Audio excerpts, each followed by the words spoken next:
Welcome to Ravinder sir maths class. So సంఖ్యలు numbers అనే topic నుంచి మనకు ప్రాబ్లం ఇవ్వడం జరిగింది. చూడండి ఒకసారి. సో ఇక్కడ చూడండి 475 ఇంటూ 475 ప్లస్ 125 ఇంటూ 125 ఇవ్వడం జరిగింది. ఇది చూడండి ఏ రూపంలో ఉంది, ఏ, ఇది బి అనుకుందాం. So A into A square, A square plus B into B square. So A square plus B square రూపంలో ఉంది కదా, A square plus B square రూపంలో ఉంది. So A square plus B square formula ఏంటి, మనకు 1/2 A plus B whole square plus plus ఇచ్చింది కదా plus A minus B whole square whole bracket. So ఇప్పుడు A plus B whole square A minus B whole square ఈ formula ఉంది కదా, ఈ formula మనం ఏబి వాల్యూస్ ప్రతిక్షేపించి సింప్లిఫై చేద్దాం. చూడండి ఒకసారి. 1/2 ఏ వాల్యూ ఎంత 475 ప్లస్ బి వాల్యూ ఎంత 125 హోల్ స్క్వేర్ ప్లస్ ఏ వాల్యూ ఎంత 475 మైనస్ బి వాల్యూ ఎంత 125 హోల్ స్క్వేర్ హోల్ బ్రాకెట్.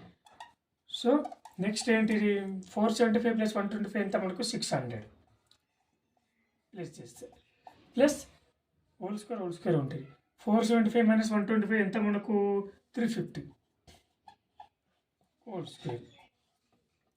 ఇక్కడ ఎంత వస్తుంది వాల్యూ మనకు 600 హోల్ స్క్వేర్ అంటే 600 ఇంటూ 600 అనమాట, 2 times. So 6 36 00 2 times 4 times zeros రావడం జరుగుతుంది. చాలా సింపుల్. ఇక్కడ సపోజ్ 60 ఉంది అనుకో, 36 00 వస్తుంది. 00 ఉంటే ఇంకా 2 జీరోస్ పెరుగుతాయి. ఇట్లా గుర్తుపెట్టుకోండి మనం. సో 600 హోల్ స్క్వేర్ వాల్యూ ఎంత 36,000,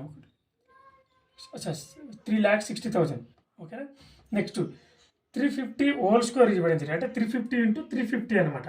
సో 350 హోల్ స్క్వేర్ వాల్యూ ఎంత మనకు 122,500 122,500 రావడం జరుగుతుంది.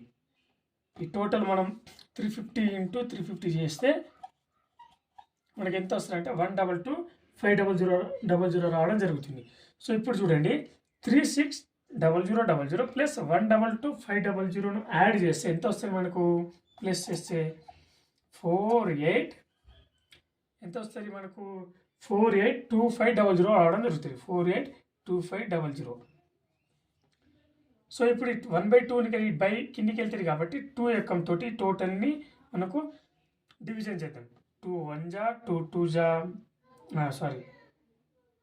2 2 జా 4 కదా, 2 2 జా 4 2 4 జా 8 2 1 జా 2 2 2 జా 4 1 మిగిలితే 1 అంటే 0 అంటే 10 2 5 జా 0 2 0 0. సో ఆన్సర్ వచ్చేసి 241250 దీని ఆన్సర్.